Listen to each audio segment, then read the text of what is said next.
Alors, pour parler droits des femmes et coopération au développement, nous allons mener donc une discussion. Autour de cette table, nous avons 4 femmes et 2 hommes. Je vais vous les présenter d'abord en quelques mots avant de rentrer dans le vif du sujet. Je commence par Françoise Moukoukou, bonjour. Vous êtes activiste sur les questions de droits des femmes et particulièrement sur les questions de violence faites aux femmes et aux filles. Vous vivez en République démocratique du Congo, à Kinshasa, où vous avez été pendant 10 ans la directrice de l'association Si Jeunesse Savait, et on en parlera de cette association et de votre action pendant le débat. Vous êtes aujourd'hui consultante indépendante dans les domaines de la justice de genre et des droits humains et la directrice exécutive d'Amazon Advisors, une entreprise congolaise qui se concentre sur la gestion de projets et la communication pour promouvoir la justice de genre. Ensuite, Isabelle Yepes del Castillo, bonjour. Vous êtes professeure à l'Université catholique de Louvain, où vous avez dirigé le Centre d'études du développement. Vous avez une longue expérience de collaboration entre universités belges et latino-américaines au sein de l'ARES, donc l'Académie de recherche et d'enseignement supérieur. Et la dimension genre constitue un axe important de vos recherches depuis toujours. Et pour vous, les études et politiques en développement doivent être solidement ancrées dans la connaissance du terrain. Donc c'est une question sur laquelle on reviendra en cours de matinée. Magda de Meijer, goeiedag. U bent sinds 2012 voorzitter van de Nederlandstalige Vrouwenraad en ook sinds kort secretaris-generaal van de Europese afdeling van de Internationale Vrouwenraad. Vroeger was Magda de Meijer ook volksvertegenwoordiger voor de SPA, de Vlaamse Socialisten in België. Ze werkte ook als kabinetmedewerker met speciaal aandacht aan vrouwenrechten. En we gaan ook praten over uw werk met AWEPA, die vrouwelijke parlementsleden uit Afrika ondersteunt. Bonjour Jean Van Wetter, vous êtes depuis un peu plus d'1 an le directeur général d'ENABEL, donc l'agence fédérale en charge de la coopération au développement qui s'appelait précédemment CTB, Coopération technique belge. Vous avez occupé auparavant le poste de directeur général de Handicap International en Belgique, ainsi que des postes de représentants pays pour différentes ONG internationales au Cambodge, en Chine et en Tanzanie. Luc Zonneveld, goeiedag. U bent gedelegeerd bestuurder van BioInvest, de Belgische investeringmaatschappij voor ontwikkelingslanden sinds 2012. Maar u bent actief in de ontwikkelingssamenwerking sinds de jaren 80, in het bijzonder rond de promotie en financiering van de privésector. En u was ook gedelegeerd bestuurder van de Belgische VZW, Vrije Zeilanden. Et Maria Baclen, bonjour. Myriam, pardon, excusez-moi. Donc au sein du ministère des Affaires étrangères, Myriam, vous êtes directrice adjointe responsable des questions relatives aux Nations Unies et correspondante nationale de l'OIF, l'Organisation internationale de la francophonie. Vous avez commencé votre carrière dans le monde académique avant de devenir diplomate. Vous avez notamment été chef de poste au Mali jusqu'en 2018. On reparlera de cette expérience aussi. Vous êtes quelque part une sorte de miracle au sein de votre secteur quand on sait qu'il ne compte que 27% de femmes. On en reparlera également. Donc merci déjà à tous les 6 d'être là ce matin. Pour entamer nos discussions, je vais rester vers vous, Myriam Baclen.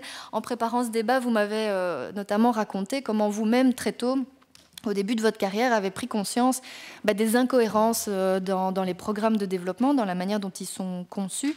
Ça remonte aux années 80. Vous suivez à l'époque des programmes de la Commission européenne en Guinée. Qu'est-ce que vous constatez ? Oui, merci. Enfin, tout d'abord, merci de m'avoir invité rapidement. Et puis, je voudrais aussi saluer la présence de quelques hommes, et je dis bien de quelques hommes dans l'Assemblée. Malheureusement, je pense trop peu quand on parle de genre et que ce dont nous débattons n'est pas une affaire de femmes, comme on me le dit souvent encore, même ici au sein de cette institution, mais c'est une affaire de femmes et d'hommes. Donc je salue, je regrette qu'il n'y en ait pas plus, mais je salue ceux qui se sont déplacés pour nous rejoindre.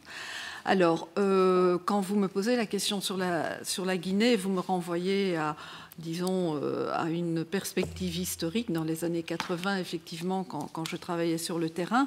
Mais je voudrais pour la suite aussi préciser que ma position est assez diverse et variée. Donc j'ai travaillé comme expert, J'ai travaillé aussi comme chercheur. J'ai fait un doctorat sur la question que vous me demandez d'évoquer. Mais je me suis trouvée également pour la coopération belge au sein du ministère dans le Cénacle des donateurs, mais également aujourd'hui, depuis plusieurs années, comme diplomate. Et en tant que diplomate, j'ai été amenée à intervenir dans des dialogues politiques avec les gouvernants des pays partenaires. Mon expérience est essentiellement africaine. Pour terminer sur le dialogue politique, concernant le genre, ce que je voudrais évoquer, c'est qu'aujourd'hui encore, quand on essaye de placer la question des femmes, la question du genre dans le dialogue politique, ce qui nous est renvoyé, c'est que c'est une affaire de blanc. Ce n'est plus une petite affaire de femmes comme ici, mais là-bas, c'est une affaire de blanc. Donc ça veut dire effectivement que la problématique reste entière, comme on l'a évoqué depuis ce matin. Alors, par rapport à la question que vous me posez, oui, bon, il faut se replacer dans les années 80 et ce qui se passait à l'époque, et on va voir au cours du débat probablement comment les choses ont un peu évolué, quoique les résultats ne sont pas flamboyants, mais dans les années 80, les projets et les programmes étaient vraiment conçus à partir d'ici, par rapport pour la Commission européenne, dans les bureaux de la Commission européenne. Et donc, on partait sur le terrain avec une espèce de guide tout fait qu'on était censé appliquer. Et donc, moi, je me suis dit, mais c'est tellement absurde. C'est comme si, dans le cadre que vous citez, vous parlez de la Guinée, c'est comme si on demandait à des Guinéens de concevoir un projet ou un programme de développement pour les Belges et pour les femmes belges, et qu'ils concevraient ça à partir de leur pays, de leur référent culturel. Eh bien, c'est ça qui se passait. Et forte de cela, j'étais tellement quelque part enragée de voir qu'on fonctionne comme ça. C'est suite à ça que j'ai fait un doctorat sur la question. Et pour terminer, je laisse la parole pour la suite, mais quand j'ai fait mon doctorat pour montrer quel gap il y avait entre l'idée qu'on avait de lutter contre la pauvreté, d'œuvrer au bien et au développement, et la réalité, le gap entre le papier et la réalité, et que mon promoteur de thèse me disait « Je ne comprends pas ton sujet, dans les années 80, je ne vois pas l'intérêt, parce que nous savons de quoi ils ont besoin, nous connaissons leurs problèmes. Alors pourquoi faire une recherche sur la question ?» Je vois que Sophie opine du chef, qu'elle aura peut-être eu le même problème que moi. Donc, je veux dire que le point de départ, si je peux me permettre, voilà, on vient de loin.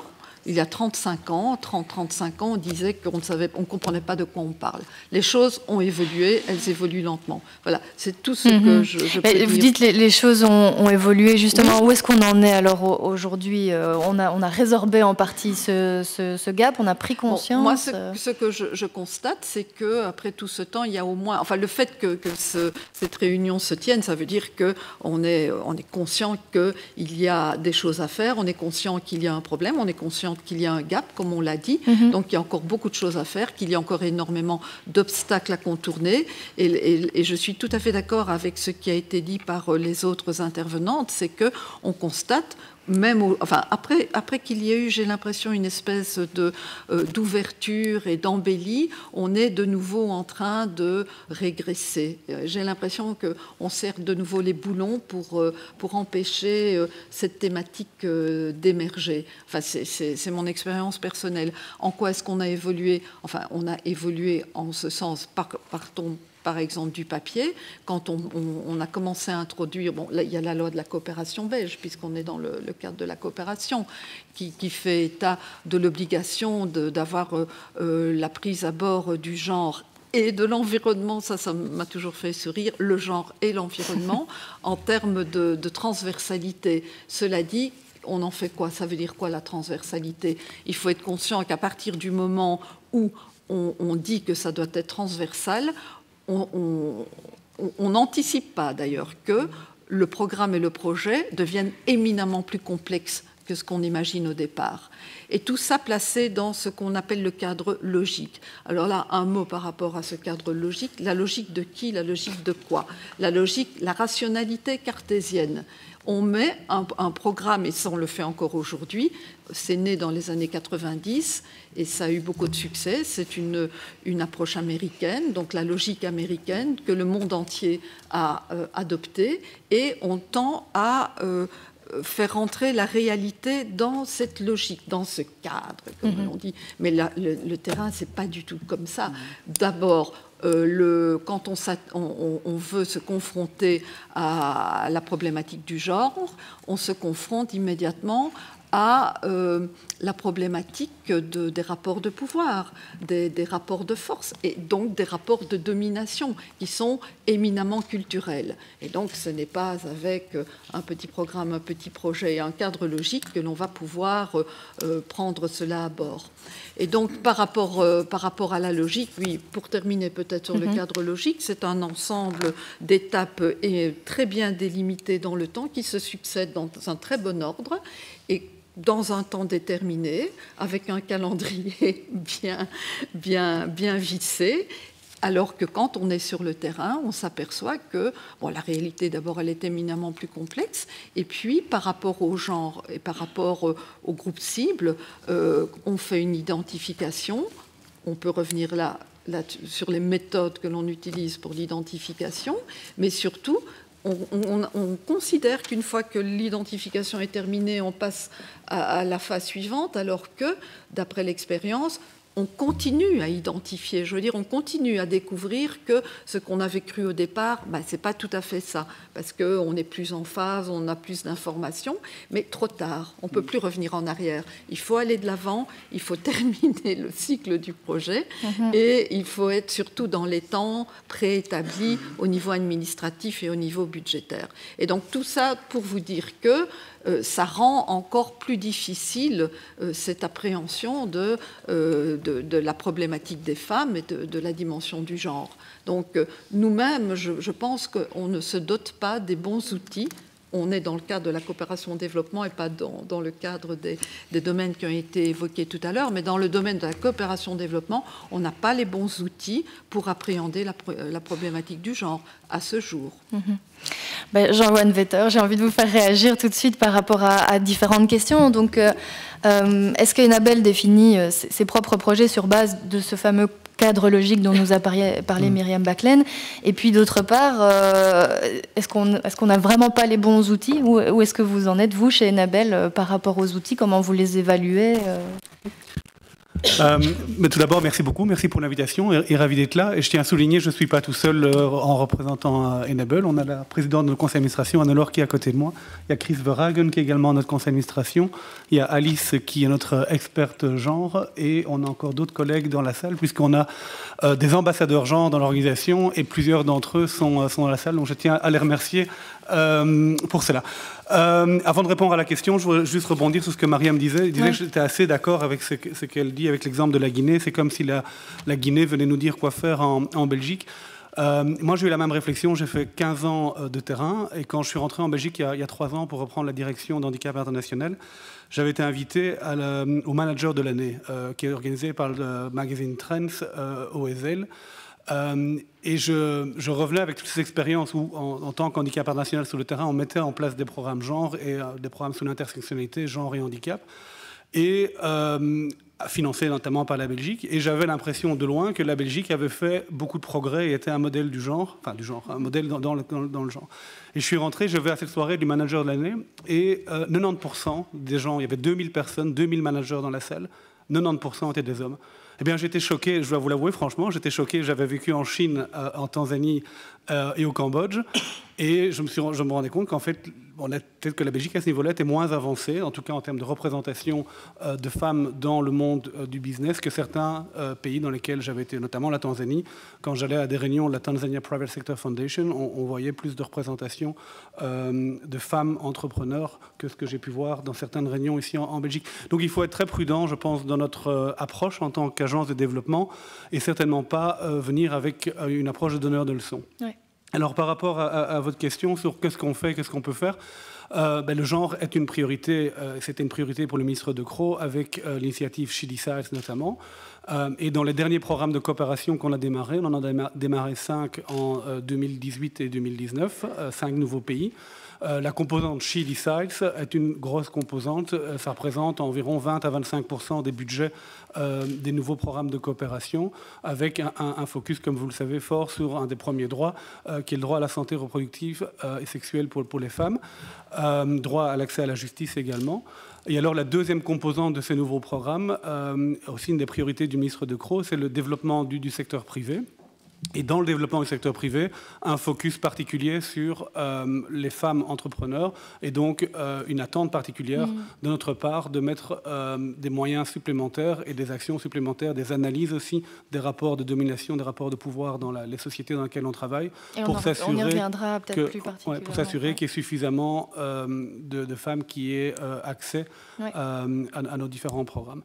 Et alors par rapport à la remarque de Myriam sur le cadre logique, en fait pour être plus loin c'est les Américains, mais c'est même l'armée américaine en fait qui a introduit le cadre logique. Ça reste un outil, je pense, nécessaire parce qu'on doit pouvoir démontrer des résultats, on doit pouvoir les prouver, mais effectivement on ne peut pas tout mettre dans des cases et donc il faut avoir une certaine flexibilité, une certaine agilité. Mais malheureusement ou heureusement, on doit quand même pouvoir avoir un cadre de travail et démontrer à nos contribuables et à nos différents interlocuteurs ce qui a été fait. Voilà. Donc je suis partagé sur l'idée d'avoir une certaine flexibilité, en même temps un cadre dans lequel on travaille. Et comment on fait justement, parce que je crois que c'est quelque chose auquel les travailleurs et travailleuses du secteur sont confrontés, c'est voilà, des réalités nouvelles qui parfois viennent contredire les objectifs du projet ou la manière dont il avait été défini. Quelle flexibilité on peut mettre en place pour que ces personnes aussi puissent travailler avec les réalités auxquelles elles sont confrontées? C'est une excellente question. Moi, je suis un partisan en fait de pouvoir modifier, même arrêter une intervention si on sent qu'elle a été mal définie. On peut faire toutes les meilleures études, les contextes évoluent. Au conseil d'administration d'Enable et au comité de direction, on discute sur le cas du Burkina Faso. On a développé notre programme Burkina Faso il y a 1 an et demi.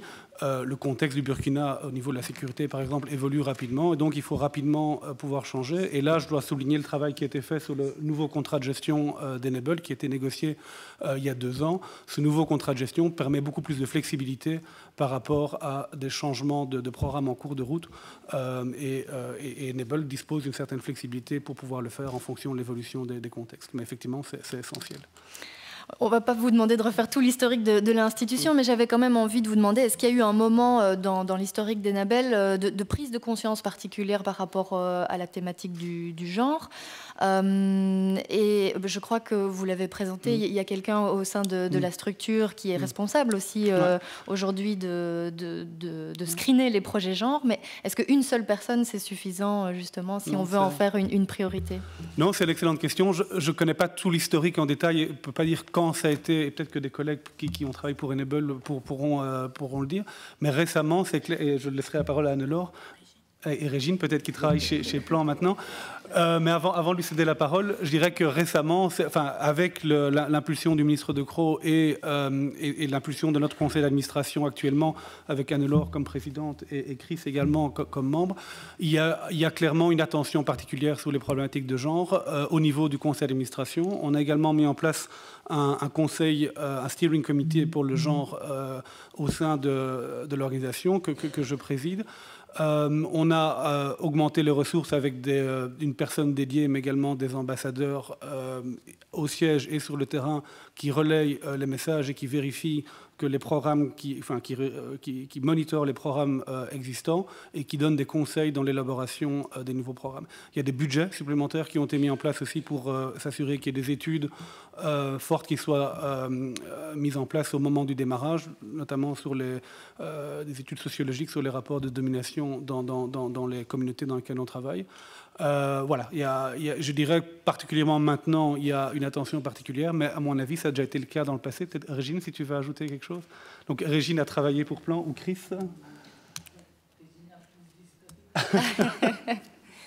Mais ce sera peut-être l'occasion aussi d'en discuter en dehors. Et je vous propose du coup de continuer.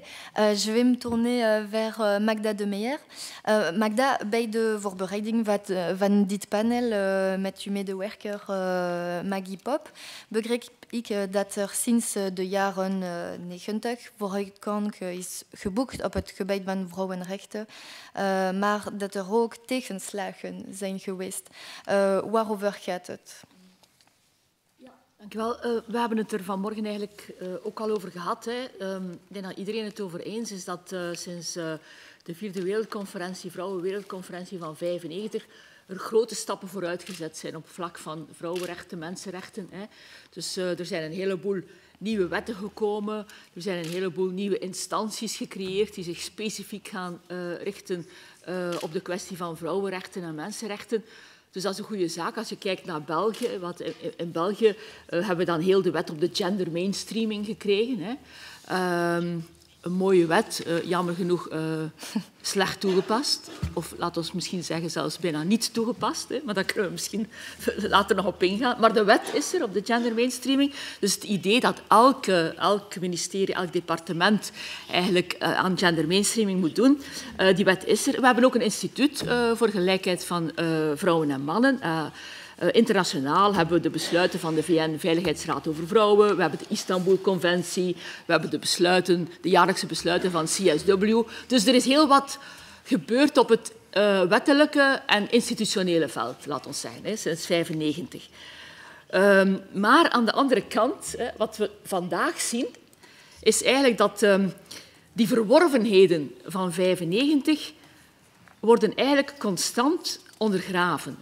We zitten inderdaad in een beetje met de rug tegen de muur. We moeten in elke internationale vergadering, komt het er nu bijna op aan om te verdedigen wat we hebben. En ervoor te zorgen dat we niet terug achteruitgeslagen worden. En we krijgen dus eigenlijk een heel vieze combinatie, een soort cohabitation van rechtse groeperingen, extremistische interpretaties van godsdienst, zowel katholiek als islam, en populistische regeringen. En dat is zo'n mengelmoes. En dat allemaal samen zorgt ervoor eigenlijk dat we voortdurend onder attack liggen eigenlijk, wat betreft de vrouwenrechten.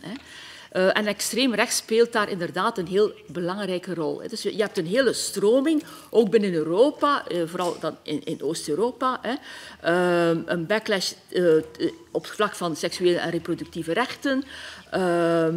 Je hebt heel de beweging van de vrouwen terug aan de haard. Dus een heleboel landen, ook binnen Europa, het woord gender is daar besmet. Gender wordt ervaren als een aanslag op de familie, op het gezin, op de hiërarchische verhouding binnen het gezin die men verdedigt opnieuw van de man bovenaan, het patriarchale systeem. Men gaat ook in datzelfde systeem geweld vergoelijken en zo, want het is binnen de familie, is toch niet zo erg en zo verder. Dus we zitten echt, vind ik, in een moeilijk tijdsgewricht dat we met z'n allen zullen moeten keren.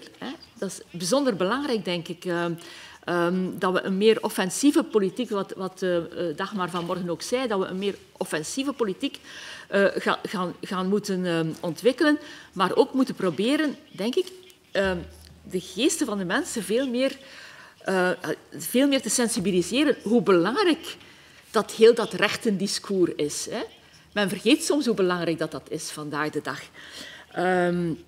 Daar komt dan ook bij, ik heb gezegd van ja, we hebben wel wat bekomen op het institutionele vlak en weet ik veel, maar op het moment dat het dan aankwam op budgetten en op geld, om daar ook geld tegenover te stellen, tegenover die wetten en tegenover die instanties die gecreëerd werden, dan was het helemaal low profile. Show me the money. Dus dat ontbrak vaak. En dus ik denk met die onderfinanciering die we gekend hebben, dus ook van de vrouwenorganisaties wereldwijd, is eigenlijk nog verergerd sinds heel de bankencrisis en het besparingsbeleid dat daar is uit voortgevloeid. Dat er heeft voor gezorgd dat de sociale voorzieningen nog wat verder worden afgebouwd, dat de armoede nog meer stijgt. Dus we zitten in dat soort tijdsgewricht zitten we. En dus wij zijn van mening, als we echt gendergelijkheid willen en als we dat willen mainstreamen zoals de SDG's dat ook willen en zoals Agenda 2030 dat ook wilt, dan moet daar ook geld liggen. Dan moet daar geld liggen. Hè. En dat geld moet onder andere ook dienen voor toegankelijke openbare diensten. Hè. En dat moet daar ook liggen voor toegang tot waardig werk. En dat is eigenlijk wereldwijd, hè, want als we het hebben over toegankelijke publieke diensten, dan hebben we het over de privatisering van het water, hè, ver weg. Maar dan hebben we bij ons bijvoorbeeld over de afbraak van de lijn in Vlaanderen. Hè. Als we het hebben over waardig werk, dan hebben we het ver weg over kinderarbeid en textielarbeidsters die als slaven gebruikt worden. Hè. Maar dan hebben we het bij ons over de schoonmaaksector die op straat komt om te zeggen van dit kan niet meer. Hè. Dus het is een wereldwijd eigenlijk, probleem dat we met z'n allen zullen moeten aanpakken.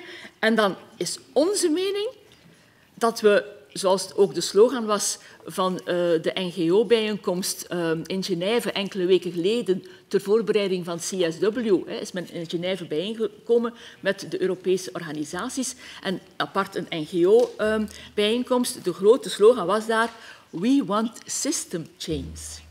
En dat is wat we absoluut moeten hebben. Hè.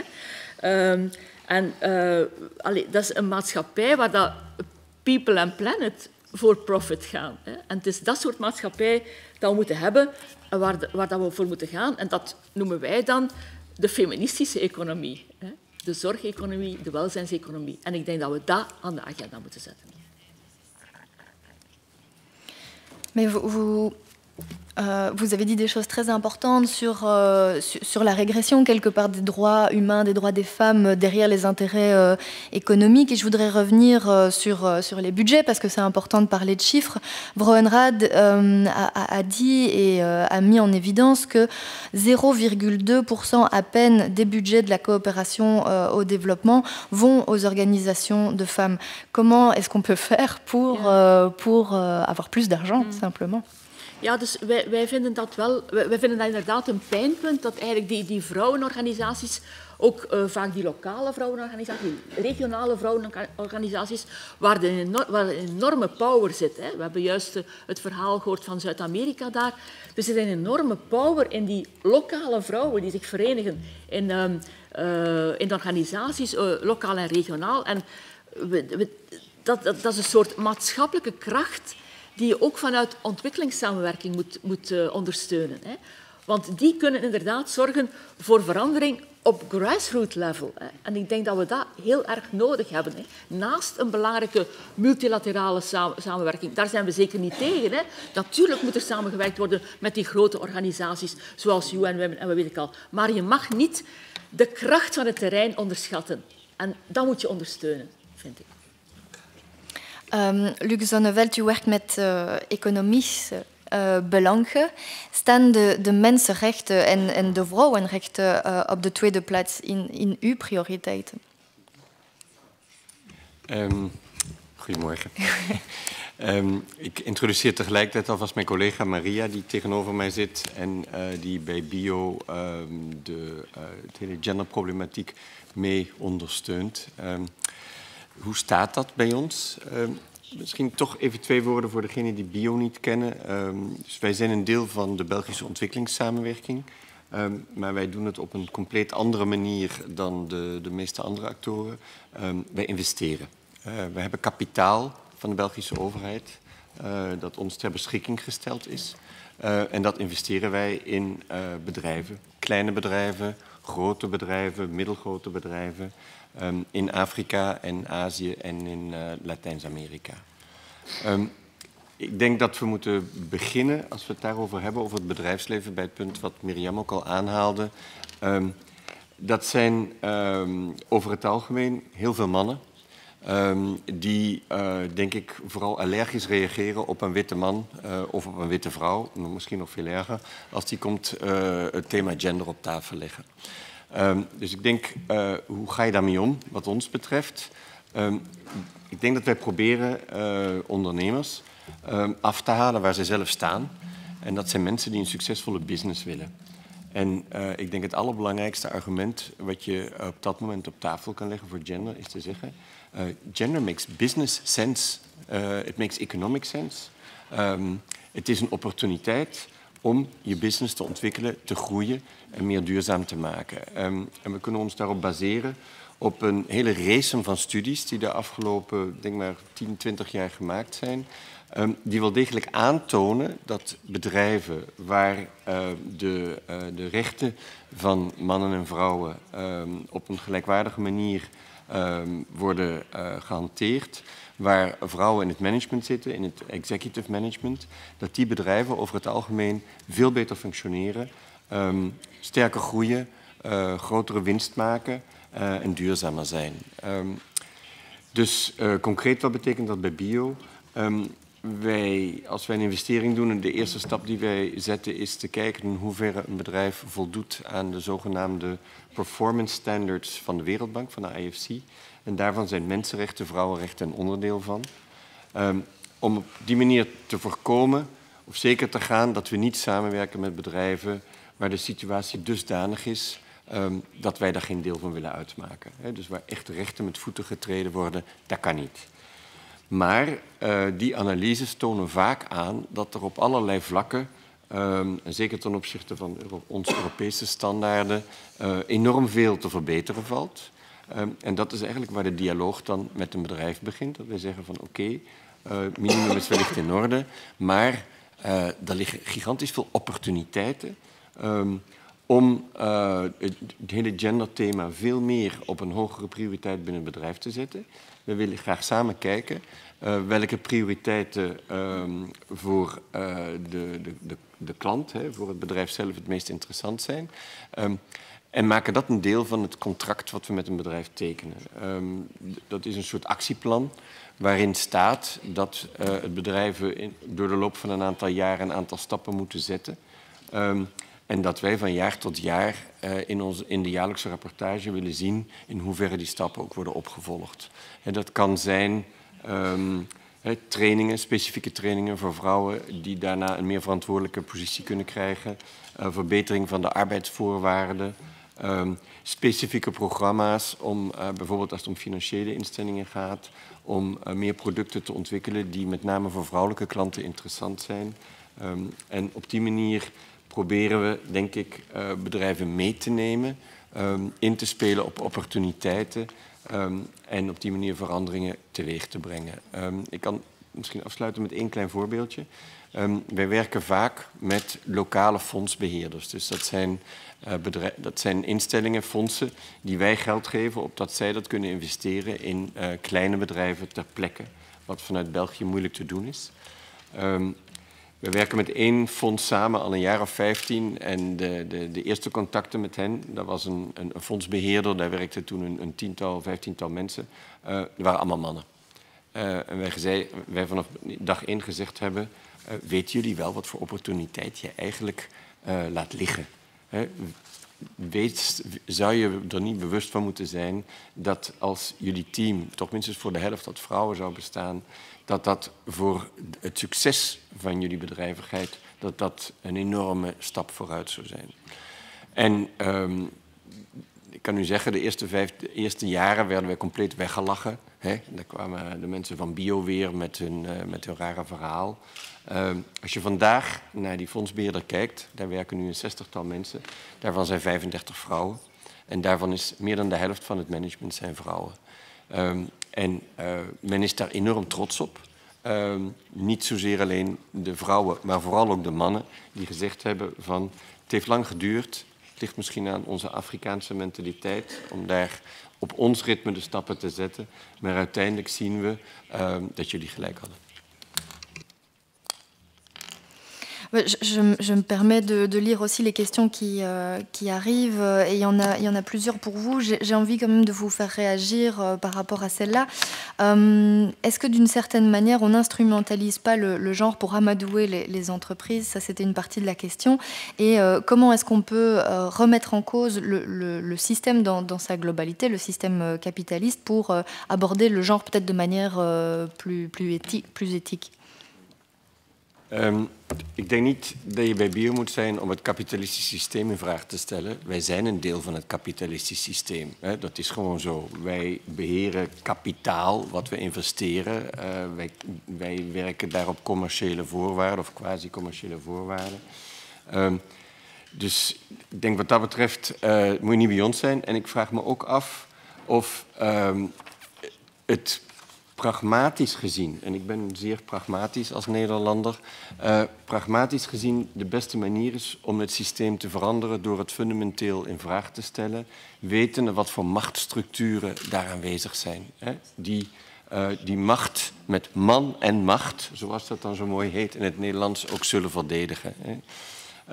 Ik ben veel meer geneigd te zeggen van je moet dat subtiel ondergraven. Hè? Je kan daar veel beter een soort guerrilla-tactiek op loslaten.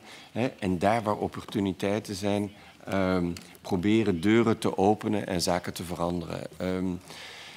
Wij stellen als tegenwoordig bij bio geen voorwaarden, maar we maken het wel een zeer belangrijk punt dat in raden van bestuur en in directies van bedrijven, dat daar evenveel vrouwen als mannen zitten. En wij zullen dat elke keer dat we de mensen zien, elke keer dat ze bij ons op bezoek komen, elke keer dat het over een voortgangsrapport gaat, zullen we dat ter sprake brengen. Hè? En ik denk dat je op die manier wel degelijk uiteindelijk fundamentele veranderingen kunt teweegbrengen. We hebben het hier over macht, we hebben het over cultuur, we hebben het ook over mensen.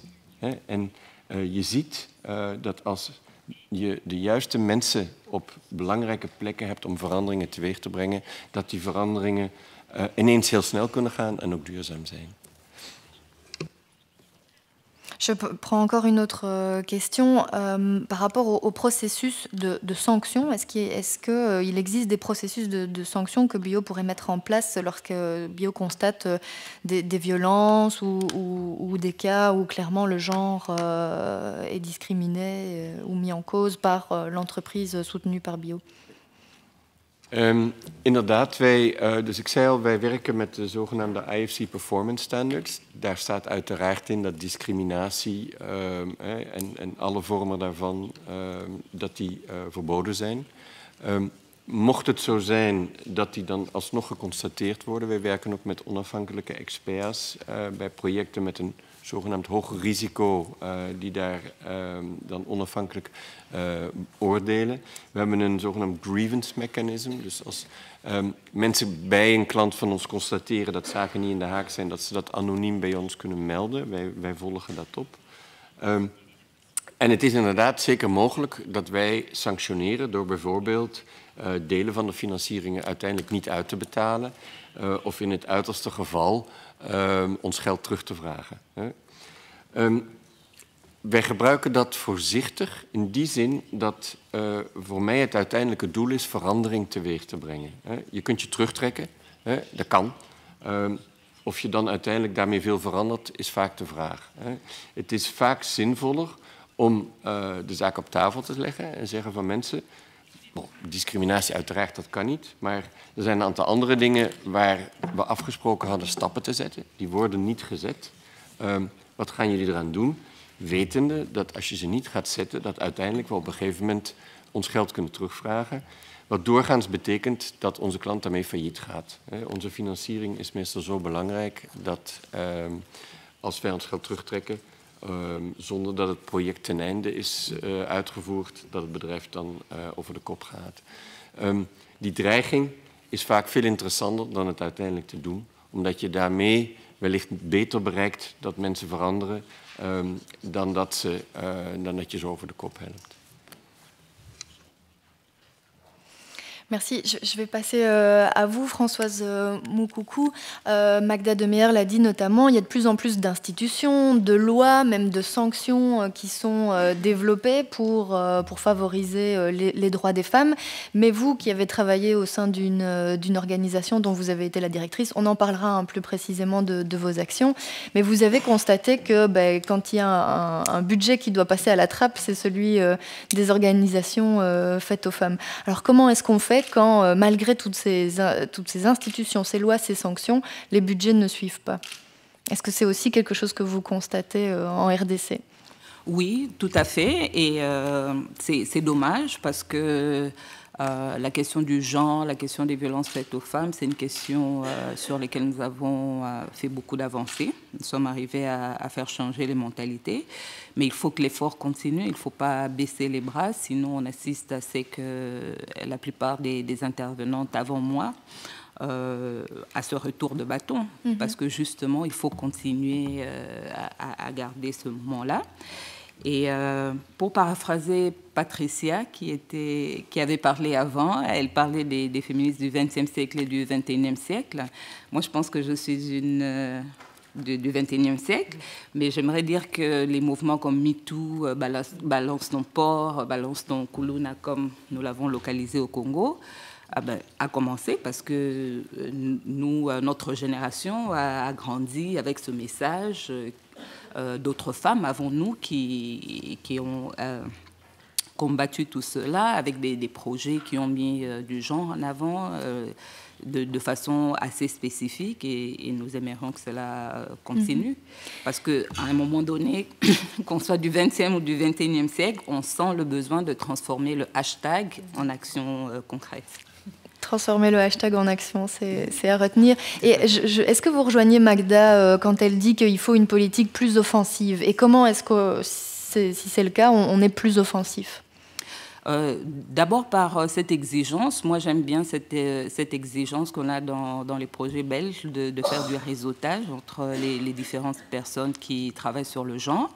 Parce que ça permet à des organisations comme les nôtres qui travaillent de façon spécifique sur des questions de droits de femmes, de rencontrer d'autres organisations qui travaillent de façon transversale sur ces choses.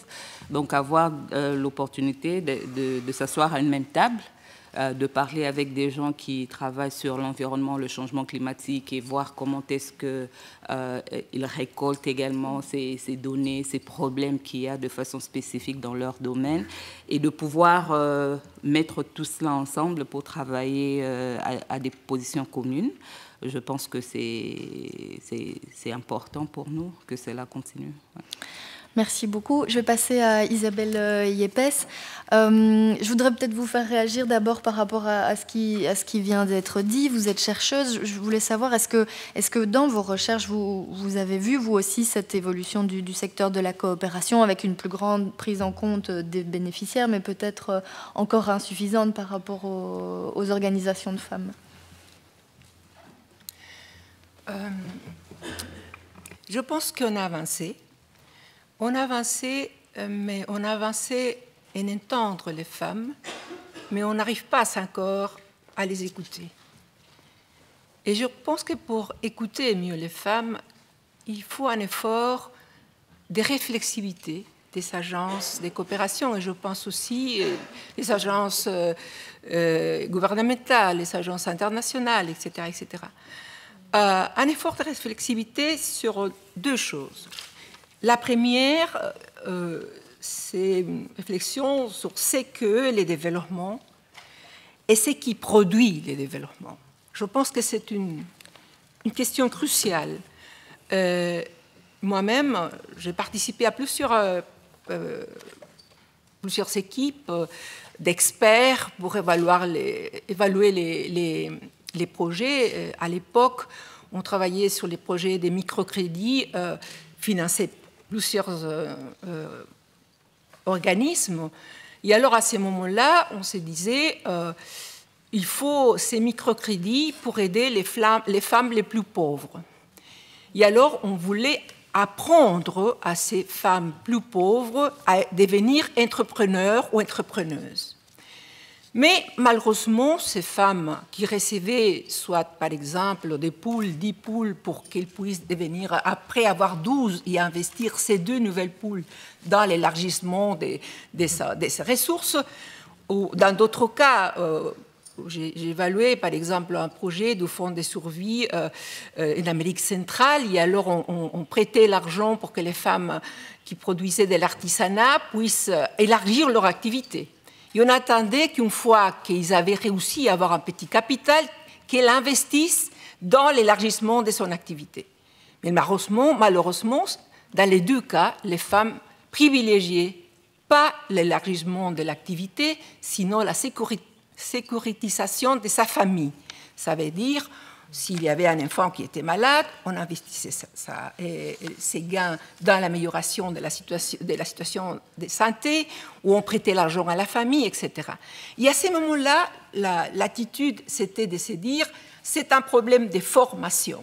Il faut que l'ONG locale puisse apprendre quels sont les intérêts des femmes pour sortir de la situation de pauvreté, sans se demander pourquoi, quels sont les mécanismes qui expliquaient que ces femmes devaient en fait utiliser ces gains pour mettre en place un filet de sécurité qui n'existait pas dans cette réalité.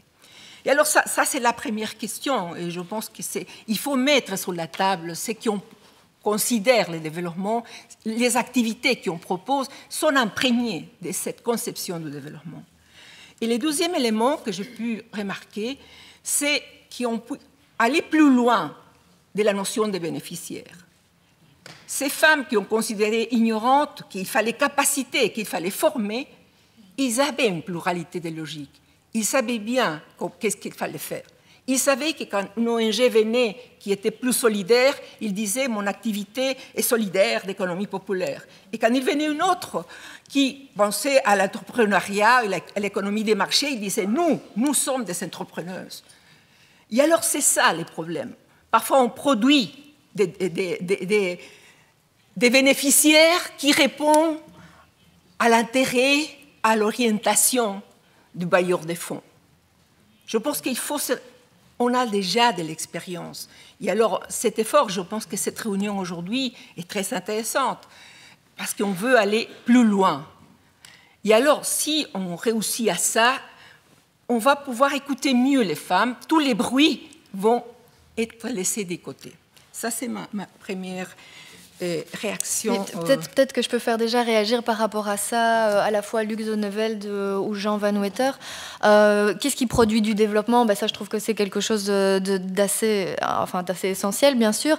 Mais il y a autre chose qu'a dit Isabelle, je pense, qui est assez intéressant et qui est dénoncé à plusieurs endroits. C'est le fait qu'il y a de plus en plus de projets qui sont tournés vers les entrepreneuses, les micro-entrepreneuses, et le microcrédit aussi va s'adresser énormément aux femmes, mais il y a toute une frange des recherches qui montrent que c'est aussi par les femmes qu'on récupérera plus facilement l'argent parce qu'elles ressentent plus la honte qui fait qu'elles vont plus facilement rembourser et se mettre dans des situations de responsabilisation. Donc est-ce que là, à nouveau, on ne détourne pas la notion de genre à des fins qui sont néfastes aux droits des femmes? Je ne sais pas si un de vous deux voudrait réagir là-dessus. Je pense que l'analyse est bonne. Je pense que qu'est-ce qui fait le développement? Je pense qu'une erreur parfois qu'on fait dans les programmes de développement, c'est de considérer que le développement dans un pays, en Afrique, est différent du développement qu'on a eu ici. En fait, il faut tirer les leçons des expériences qu'on a eues dans nos pays. Qu'est-ce qui a fait qu'on est développé et qu'est-ce qui a fait qu'on est maintenant où on est. Et moi, ça m'a toujours frappé. C'est un peu en lien avec la première remarque que je faisais tout à l'heure. C'est de séparer les issues, de croire que quand on parle de la Belgique, c'est pas la même chose que ce qui se passe, je sais pas moi, au Congo ou au Sénégal. Et dans notre approche, chez Enable, maintenant, on est beaucoup plus sur ce qu'on appelle les challenges globaux. Donc on se dit, c'est un peu dans la lignée des SDG aussi, des ODD, Objectifs de développement durable. On a des challenges pour l'ensemble de la planète avec des degrés d'amplitude différents en fonction des contextes, mais les expériences des différents pays peuvent nous aider à réfléchir. Moi, je crois beaucoup, par exemple, à des innovations qui viennent des pays dans lesquels on travaille, qui peuvent être réappliquées ici en Belgique.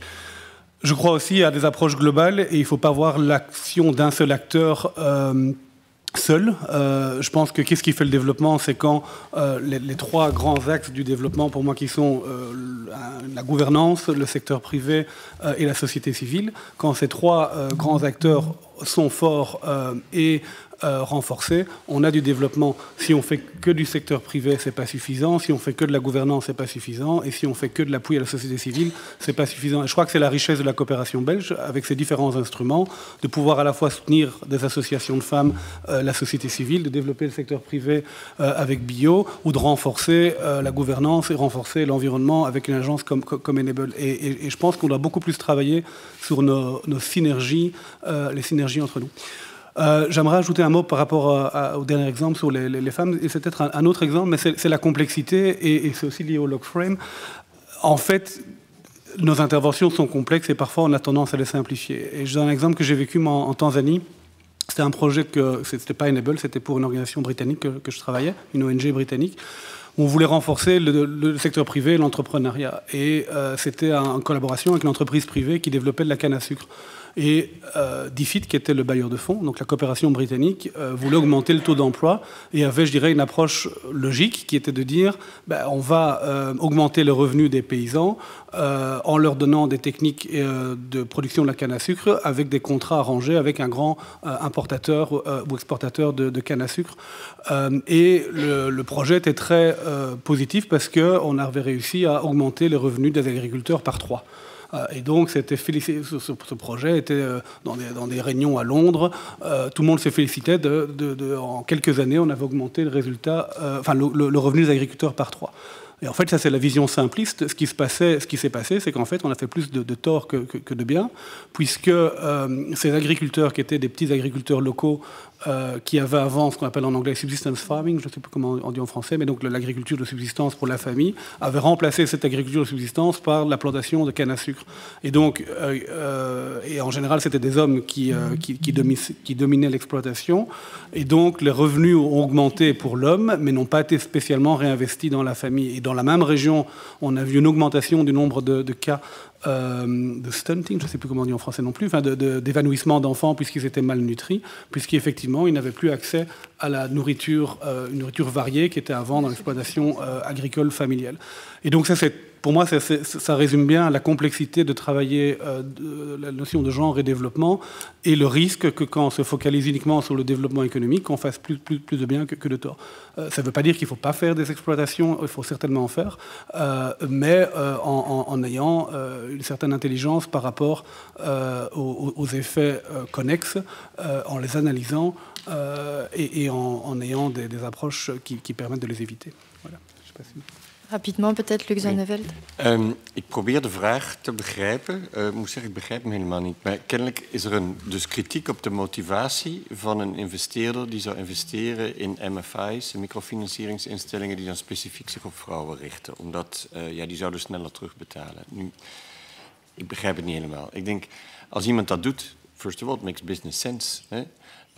Wat is het doel van een investeerder? Dat is niet om zijn geld terug te krijgen. Dat is op het feit dat de investering succesvol is. Bij bio, wij investeren eigenlijk in de standaard microfinancieringsstelling investeren wij niet meer, omdat daar inmiddels veel commercieel geld dan naartoe gaat. Hè. Dus wij richten ons vooral op situaties waar de commerciële investeerder geen belangstelling voor heeft, omdat het te ingewikkeld is of te duur. Hè.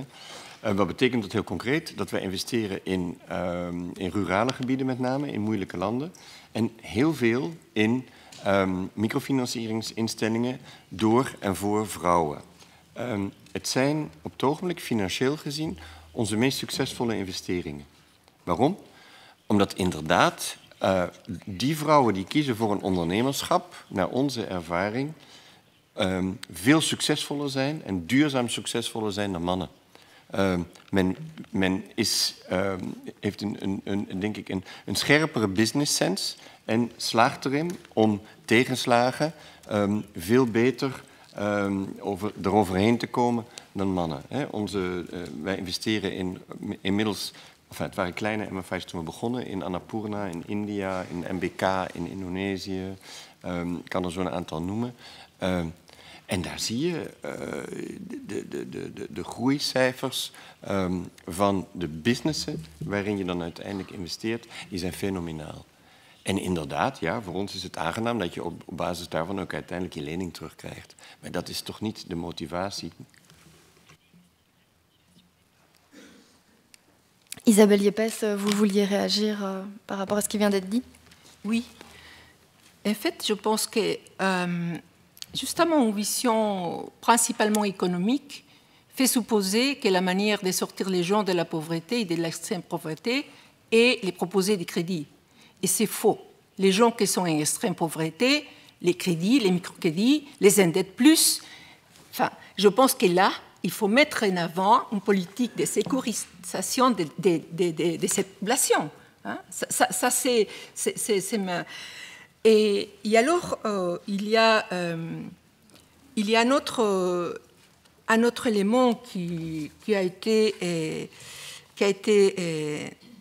évoqué dans la discussion et qui me préoccupe beaucoup. On voit les femmes aujourd'hui comme des nouvelles actrices économiques. Mais ces femmes sont très peu présentes dans les sphères politiques. Et comment on peut être présent dans les sphères politiques si, avec les femmes que je travaille 16 heures par jour? Non, ce n'est pas possible. Comme je pense la femme seulement comme la mère. Les femmes sont des personnes, ont des droits aussi. Vous voyez, il y a en fait des conséquences d'une logique purement économique et d'une manière de voir les développements que je pense qu'il faut être attentif. Et probablement, c'est la génération du milieu, parce que la nouvelle génération dit ras-le-bol. Mais dans l'étude des cas que je vous présenterai à continuation, vous verrez qu'il y a une génération dans les milieux populaires, qui est la génération entre 45 ans et 50 ans, 40 et 50 ans, qui doit tout supporter. Et que je pense qu'il y a aussi une question de solidarité intergénérationnelle et d'une amélioration du bien-être de toutes les femmes. Mais je pense que du coup, la transition est toute trouvée pour aborder votre étude de cas, Isabelle Yepes. Donc, on va consacrer 5-10 minutes à passer en revue le PowerPoint qu'Isabelle Yepes nous a... 10 minutes. 10 minutes. J'ai déjà raccourci. Super. Alors, je ne sais pas s'il pourrait s'afficher sur les écrans. Merci. Ouais. Bon. Pour aborder la question du droit des femmes à une éducation de qualité, j'aimerais partir du récit des 3 femmes que vous voyez sur les PowerPoint, vivant dans les Andes péruviennes. Cette étude des cas est issue, fait partie d'un projet de recherche soutenu par l'ARES qui, justement, essaye de voir les liens entre croissance économique, développement humain durable et droits des femmes. Et en réalité, ce n'est pas les droits des femmes, c'est la justice. Il y a à l'intérieur de la justice sociale la justice envers les femmes. C'est plus large. Alors, vous voyez dans ces diapos 3 femmes qui font partie d'une même famille. La grand-mère s'appelle Maria, la mère Carmen et la fille Yolande. Elles vivent dans une communauté paysanne quechua du district de Ocongate, située à 4000 mètres d'altitude, dans une des régions les plus pauvres du Sud-Andin, à 2 heures de voiture de Cusco. Les parcours de Maria, Carmen et Yolanda s'inscrivent dans l'évolution de leur communauté. En effet, le district de Ocongate a suivi une transformation profonde de ses dynamiques productives, politiques et socioculturelles depuis une quarantaine d'années. Vous voyez là la route interocéanique qui traverse les districts et qui lie le Pérou avec le Brésil. Alors, on commence avec la première génération. Maria a 68 ans, elle s'exprime exclusivement en quechua et n'a jamais été à l'école. Ses parents sont paysans, ils travaillent pour des propriétaires terriens qui exploitent de nombreuses terres et possèdent du bétail. On est avant la réforme agraire de 1969. Peu d'enfants des paysans pauvres sont scolarisés. Les 3 frères de Maria ont la chance d'aller à l'école primaire. Ils y vont à pied. Ça leur prend 3 heures chaque jour. Maria et ses sœurs restent à la maison. Elles contribuent à l'agriculture familiale et au travail domestique. À 17 ans, ses parents choisissent son futur mari. Ils ont 10 enfants, 7 garçons et 3 filles. Tous vont à l'école, mais aucun n'achève ses études secondaires. Les 3 filles tombent enceintes pendant leurs études. Marie est veuve. Il vit avec son fils cadet et sa famille, comme le veut la coutume. Elle s'occupe de l'agriculture familiale, prend soin du petit bétail, aide son fils pour la production laitière, prépare les repas de la famille et prend soin de l'ensemble de la famille. Son rêve, et c'est important, les rêves de chaque génération, son rêve est de continuer à vivre dans sa communauté, loin de la ville, et en bonne santé, près de ses enfants et de ses petits-enfants. Nous passons à la 2e génération, que pour moi c'est la génération sacrifiée. Carmen a 45 ans. Elle s'exprime en quechua, mais elle comprend également l'espagnol, bien qu'elle le parle difficilement. Enfant, elle marche 2 heures par jour pour aller à l'école. Elle doit interrompre sa scolarité après la 4e primaire. La priorité familiale va à l'escolarisation des garçons. Carmen se marie à 18 ans. Avec son conjoint, il décide de n'avoir que 2 enfants afin de pouvoir leur permettre d'étudier. Ils ont 2 filles actuellement à l'université. Pour faire face au coût des études de cette fille, Carmen travaille 16 heures par jour. Elle combine production agricole d'autosubsistance, élevage des vaches et production de fromages qu'elle vend sur les marchés de Cusco. Elle est exténuée. Elle nous dit « Je rêve de travailler moins. Une fois que mes filles seront autonomes financièrement, j'arrêterai la production et la vente des fromages. Je me sens au but de mes forces. » Et nous arrivons à la 3e génération. Oh, si elle veut bien apparaître. Voilà. Yolanda a 20 ans. Elle parle quechua, espagnol et apprend l'anglais. À l'issue de ses études secondaires, elle n'est pas parvenue à atteindre les niveaux d'exigence requis pour intégrer l'université publique départementale. Elle a donc entamé des études d'ingénierie environnementale dans une université privée. Elle travaille pour compléter les budgets que sa famille met à sa disposition pour la réalisation de ses études. Au Pérou, étudier coûte cher. Elle voudrait se marier quand elle sera plus âgée, après avoir atteint une certaine stabilité financière et avoir un seul enfant. Avant cela, elle aimerait découvrir d'autres réalités. Dans 12 ans, à la fin de ses études, elle souhaite trouver un travail qui lui permette de mettre en valeur sa formation universitaire et contribuer à résoudre les défis environnementaux du monde rural indien. Elle sait que ce ne sera pas facile. L'espace d'action locale reste fortement masculin et les stéréotypes sur les rôles de genre sont encore fort ancrés. Mais Yolande ne veut pas nier ses racines ancestrales. Elle voudrait contribuer à changer les traditions qui empêchent les femmes de choisir leur futur familial et professionnel et qui limitent leurs possibilités d'insertion dans l'espace public. Donc, je conclue un peu par rapport aux études de cas.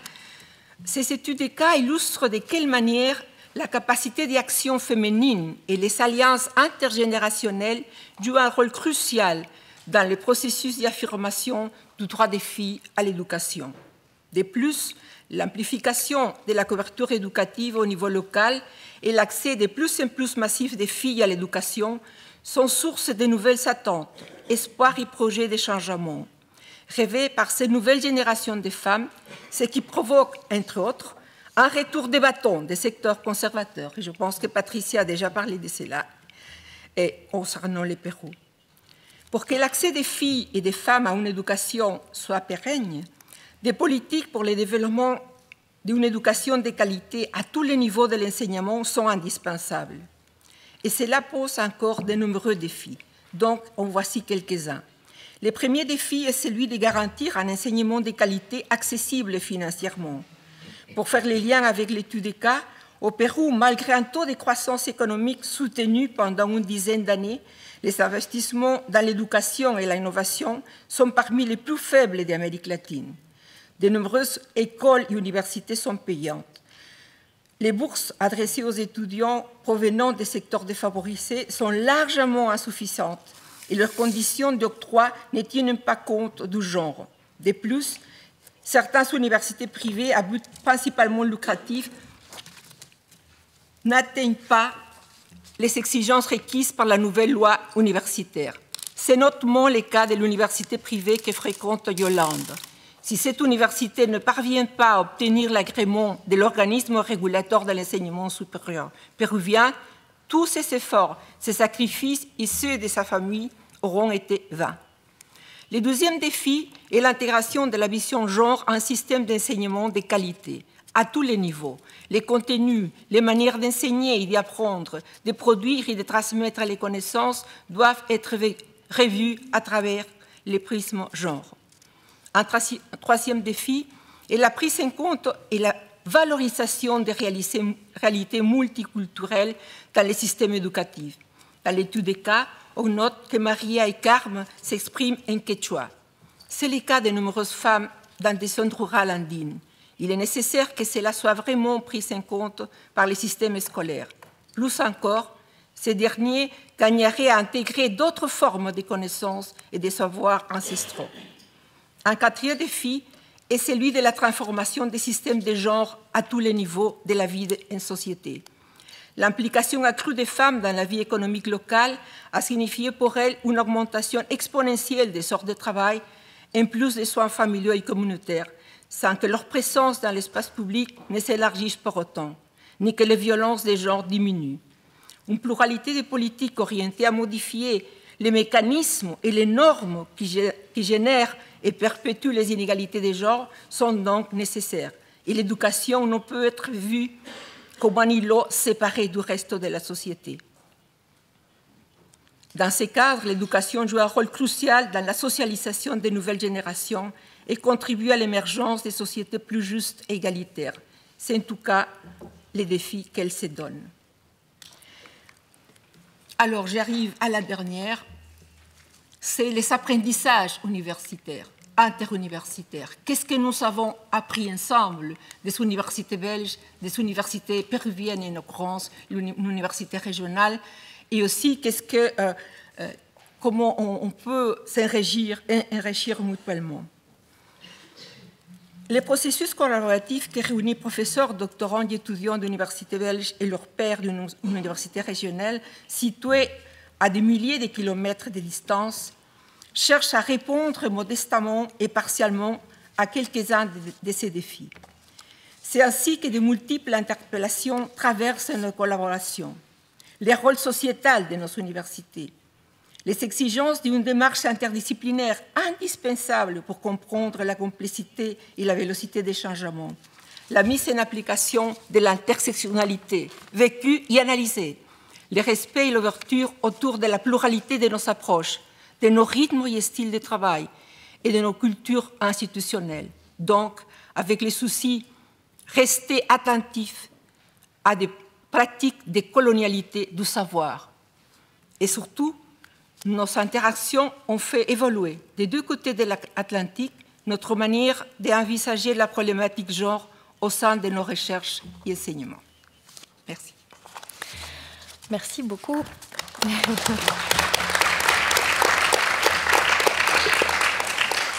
J'en profite pour signaler un commentaire qui vous remercie, Isabelle Yepes, de nous questionner sur la conception même du développement. Je ne sais pas si parmi nos 5 autres intervenants, il y a des réactions spécifiques sur ce qui vient d'être abordé. Misschien Magda de Meijer. Legt de Vrouwenraad de nadruk op het belang van onderwijs voor alle meisjes? Ja, natuurlijk. Het ligt een beetje voor de hand dat onderwijs de sleutel is voor meisjes om toegang tot de wereld te hebben. Het ligt een beetje voor de hand. Goed onderwijs voor meisjes zorgt niet alleen voor hoger opgeleide vrouwen later en meer tewerkstellingskansen, maar ook binnen de familie en binnen de relaties hebben ze betere kennis van seksuele en reproductieve rechten en zijn ze ook veel weerbaarder tegen geweld, zowel binnen het gezin als daarbuiten. Dus ik denk dat onderwijs is absoluut de sleutel om meisjes een betere toekomst te geven. Maar dat betekent ook dat je moet kijken naar de scholen en de universiteiten en de hogescholen en de toegankelijkheid daarvan. Dan hebben we het over betaalbaarheid. Maar bereikbaarheid, zijn de wegen naar de school en universiteiten veilig genoeg voor meisjes om daar te geraken? Hè? En het beleid in de scholen zelf, hè? Want er is ook heel vaak sprake van seksuele intimidatie en geweld in de scholen zelf. Hè. Ook daar moet absoluut een beleid rond gevoerd worden, want dat is ook vaak een van de redenen waarom meisjes afhaken voor hoger onderwijs, omdat ze seksueel geïntimideerd worden door de leerkrachten en dergelijke meer. Hè. Of omdat er heel basic te weinig sanitaire voorzieningen zijn, bijvoorbeeld. Hè.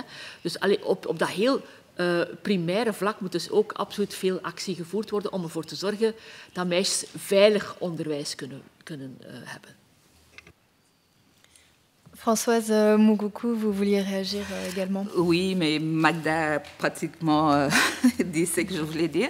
En fait, l'éducation, comme d'autres domaines, nous donne l'opportunité de montrer comment est-ce que le genre, ce travail sur le genre doit continuer, parce que l'éducation, hein, Magda l'a dit, je ne vais pas revenir, donc permet de, on le sait déjà, permet aux femmes d'échapper aux violences, au mariage des enfants. Plus elles restent à l'école, plus elles vont échapper à cela. Et il y a la réduction de la mortalité maternelle, entre autres choses. Et donc, ça me rappelle cette réunion qu'on a eue à Kinshasa dernièrement, il y a peut-être 1 ou 2 semaines, et où les ONG, les acteurs belges remettaient en question ce travail sur le genre, mais je pense que c'est très important et on comprend d'où vient ce retour de bâton. C'est parce que les besoins sont énormes, mais les financements sont restreints ou bien réduits et les gens ont l'impression que travailler spécifiquement sur les droits des femmes, c'est travailler de façon communautaire pour un groupe spécifique, alors qu'ils aimeraient travailler pour toute la population. Mais donc l'éducation nous montre que travailler pour plus de femmes à l'école, plus longtemps, de façon sécurisée, avec une éducation de qualité, a donc des effets, comment dire, en chaîne sur les autres domaines. Et je vais en parler plus tard pour ceux qui seront avec moi dans l'atelier violence sexuelle. Mais travailler aussi sur les masculinités positives, c'est aussi quelque chose d'important parce que quand on voit des pays comme la RDC où il y a beaucoup de chômage, des hommes qui n'ont pas travaillé depuis 20 ans et donc qui n'arrivent pas à subvenir aux besoins de leur famille, ou encore qui ont grandi dans des milieux de violence, de conflit, pendant plus de 20 ans ou 25 ans. Et donc, c'est là un impact sur les femmes, comment est-ce qu'ils perçoivent les femmes et comment est-ce qu'ils reproduisent cette violence qu'ils ont eux-mêmes subie sur les femmes. Et encore dans cette réunion d'il y a 1 ou 2 semaines à Kinshasa, j'ai entendu aussi quelqu'un le dire que les masculinités, c'est quelque chose qui vient des Blancs. Mais en réalité, ça ne vient pas des Blancs parce que ça vient plutôt de l'Amérique latine, avec la violence interurbaine à laquelle, je voulais dire, les hommes sont exposés et comment est-ce que ça a un impact sur leur vie de famille, sur les relations entre les hommes et les femmes. Et donc, j'aurai peut-être l'opportunité d'en parler un peu plus en atelier. Merci. Super, merci beaucoup. On va peut-être prendre une... Ah, il y a une réaction aussi. Myriam Baclen d'abord. Merci. Oui, je souhaitais intervenir dans le même sens que Françoise, justement. Et bon, par rapport... l'éducation est un élément important pour faire évoluer les schémas, mais quand on parle de genre, on parle des femmes et des hommes. Et donc, je pense qu'il faut éviter de tomber dans le piège du tout au féminin, parce qu'on ne va pas résoudre le problème des femmes en laissant les hommes de côté. Au contraire, le fossé va se creuser. Et je voulais faire état ici de ce qui a été dit lors de la conférence ministérielle de Nairobi, qui s'est tenue il y a y a 2 semaines sur les droits sexuels et la santé reproductive. Et donc, j'étais à cette conférence avec ma collègue Marie-Paule Duquesnoy pour la DGD. Et nous étions d'ailleurs les 2 seules représentantes officielles de la Belgique à cette conférence qui commémorait les 25 ans de la déclaration du Caire sur les droits sexuels et reproductifs. Et ça a été dit, mais à mon avis, pas encore suffisamment, mais ça a été dit, attention, ne créons pas un nouveau fossé encore plus important entre les femmes et les hommes à propos notamment de la masculinité toxique et de toutes ces violences faites aux femmes. Attention, ça ne va pas se résoudre seul parce qu'on va investir uniquement dans les femmes. C'est une approche concertée sur les filles, les garçons, les hommes et les femmes. Oui, merci. Et éviter le travail communautaire, comme le disait Françoise Moukoukou. Jean Van Wetter, vous souhaitiez réagir? Moi, je voulais rebondir sur les questions qui étaient posées sur le système informatique, mais donc, je ne sais pas si je peux déjà le faire maintenant ou... On va peut-être pas toutes les okay, poser. Non, oui, et en fait, je vois que le temps avance, donc on va peut-être avancer aussi entre nous et laisser les questions pour la toute fin. Okay. Donc, on continue et c'est vers vous, Françoise Moukoukou, que je me retourne. On n'a peut-être pas ou pas suffisamment un aperçu, une vision du mouvement féministe en République démocratique du Congo. J'avais envie, avec vous, d'en apprendre davantage sur les avancées des droits des femmes ces dernières années en RDC. C'est une grande question. Donc, disons que le mouvement des femmes et féministes existe en République démocratique du Congo depuis plusieurs générations. Mais c'est vrai que pendant longtemps, c'était un mouvement assez fragmenté parce que chacun était dans son domaine d'action. Et c'est autour des années fin 90, 2000 où les femmes ont vraiment commencé à travailler ensemble.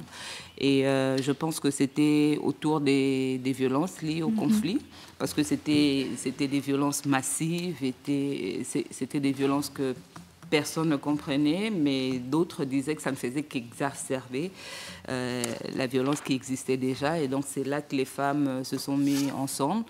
Par rapport au processus de paix de façon générale, parce que les années 2000, si vous vous rappelez, c'était des années assez cruciales pour la RDC avec tout ce que nous avons connu comme conflits régionaux et puis qui ont pris diverses formes dans le pays. Donc les femmes s'engagent sur différentes thématiques, paix, résolution de conflits, mais elles sont aussi dans le développement. J'ai entendu... je vous ai entendu, Isabelle, dire que les femmes sont entreprenantes, qu'elles sont déjà là, donc elles n'attendent pas d'être secourues pour faire. Donc même dans le domaine de l'entreprise, même si elles sont dans l'informel, les femmes sont très présentes et c'est elles qui ont soutenu les ménages pendant longtemps. Et donc il y a aussi un mouvement qui s'est créé là pour revaloriser cette place qu'ont les femmes en RDC. Vous parlez du coup du fait de ce rassemblement qui a eu lieu au début des années 2000 dans un contexte de conflit, et c'est peut-être l'occasion de parler d'une résolution qu'on n'a peut-être pas encore évoquée aujourd'hui, la résolution 1325 de l'ONU, dont vous m'avez parlé en préparation. Oui, sur la paix, la paix et la sécurité. Ouais. La paix, les femmes et la sécurité. Donc, encore une fois, je vais en parler dans l'atelier sur les violences. Donc ça, c'était vraiment un moment catalyseur. C'est une résolution qui est mondiale, mais qui est vraiment partie de l'expérience des femmes congolaises pendant ces moments de conflit. Les femmes qui étaient les plus victimes, qui portaient un lourd tribut par rapport au conflit, mais qui n'étaient jamais incluses dans les différentes concertations, en tout cas dans la prise des décisions autour de la paix, la reconstruction post-conflit. Et je voulais savoir comment est-ce que cette résolution vous a-t-elle aussi permis d'avancer à l'échelle nationale concrètement, qu'est-ce qu'elle a permis aux femmes en RDC? En RDC, c'est vrai qu'il y a encore beaucoup de choses à faire, mais cette résolution parle notamment de la participation politique des femmes. Ouais. Elle parle de la lutte contre les violences faites aux femmes, pas seulement les violences faites en temps de paix, mais également en temps de conflit. Et c'est là d'ailleurs que nous avons le plus de problèmes, parce que c'est un sujet très politique. En RDC, on nous donne le choix. On nous dit, est-ce que vous voulez qu'on fasse la justice, qu'on poursuive les auteurs d'abord, ou vous voulez la paix? Mais une chose est sûre, la paix et la justice, nous pouvons l'avoir, on n'a pas à choisir. Donc ça, c'est vraiment encore un terrain où il y a beaucoup de choses à faire, parce que nous voyons encore des auteurs qui continuent à être promus, qui continuent à participer à la vie politique. Et ça, c'est vraiment un déni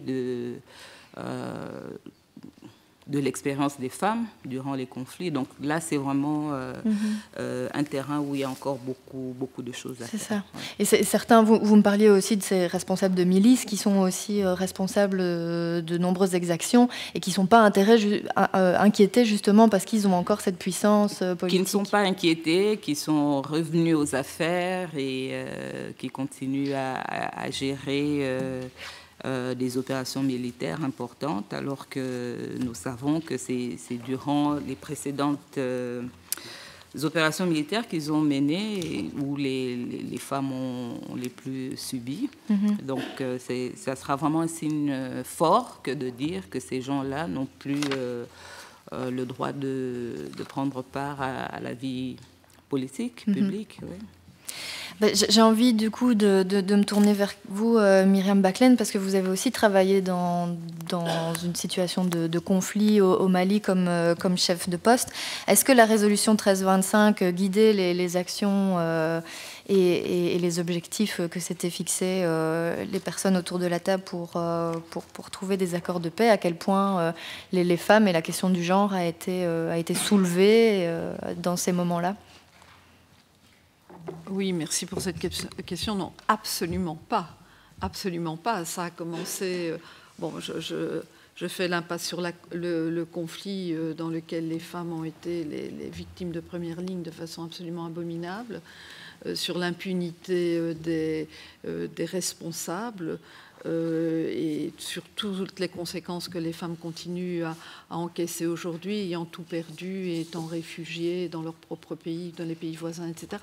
Mais en ce qui concerne les négociations de l'accord de paix qui était censé mettre fin au conflit interne, à la crise, non.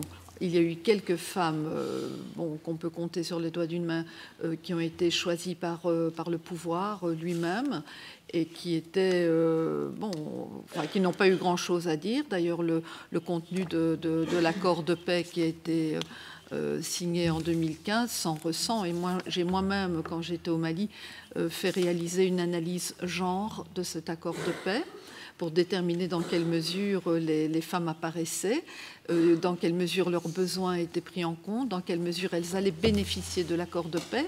Et ça tenait en une demi-page, en termes tout à fait généraux et stéréotypés. Alors, il y a au Mali, depuis la conclusion de l'accord de paix, le comité de suivi de l'accord, qui est en fait quelque part une coquille vide, mais pas si vide pour tout le monde, parce que les protagonistes, et notamment les représentants des groupes armés, qui ne sont que des hommes, sont grassement payés pour pouvoir participer à ce comité de suivi de l'accord. Je suis moi-même intervenue auprès d'organisations féminines qui s'étaient constituées à la suite de ce conflit, de la signature de l'accord, pour pousser les femmes, à défaut d'avoir pu participer à la rédaction de l'accord de paix, pour qu'elles puissent au moins être dans le comité de suivi de l'accord pour infléchir les discussions en leur faveur. Ce n'est pas possible.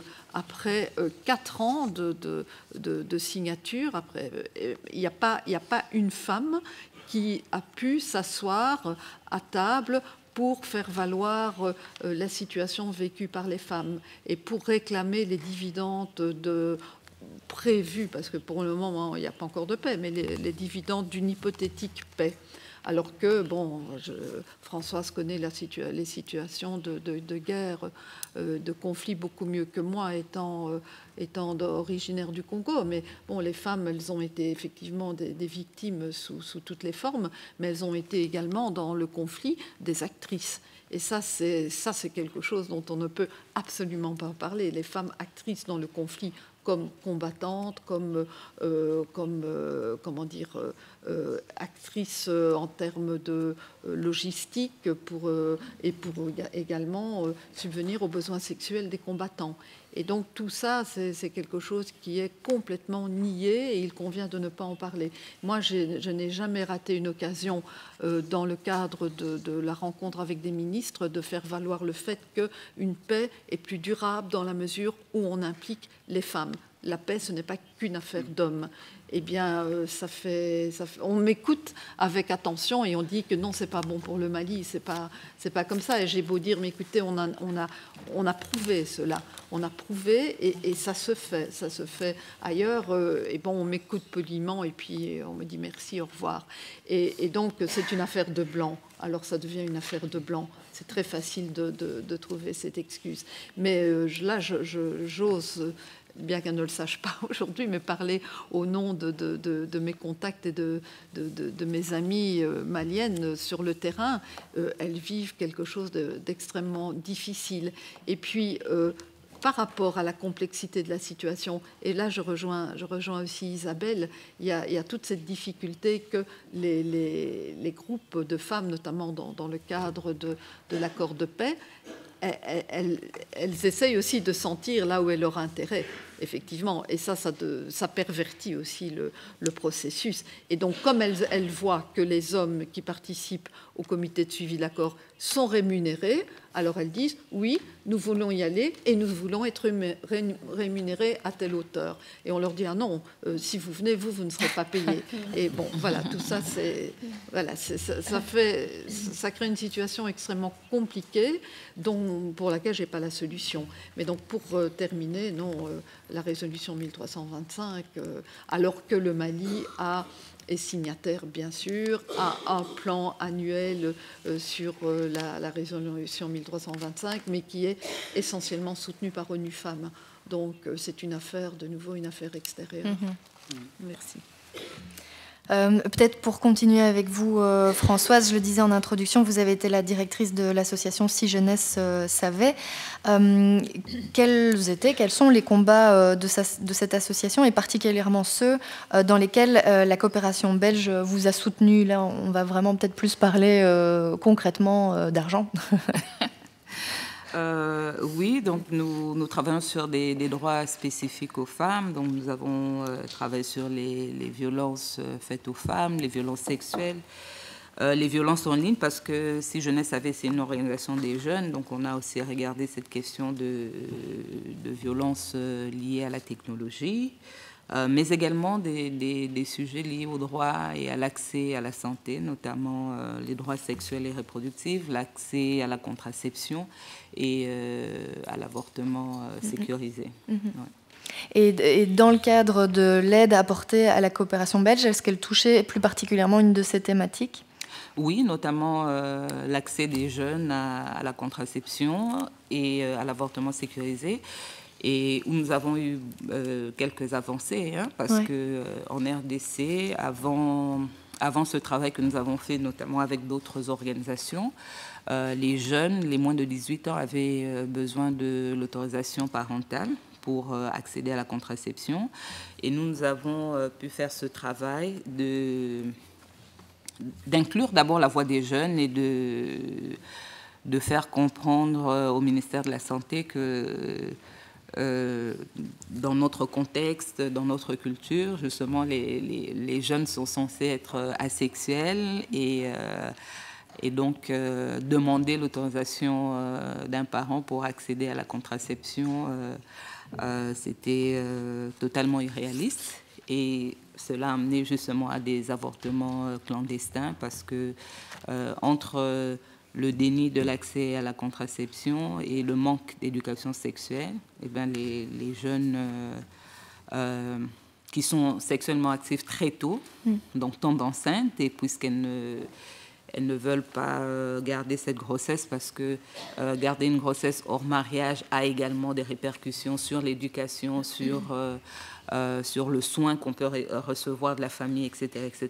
Donc cela amené à des avortements clandestins et donc à une plus forte mortalité.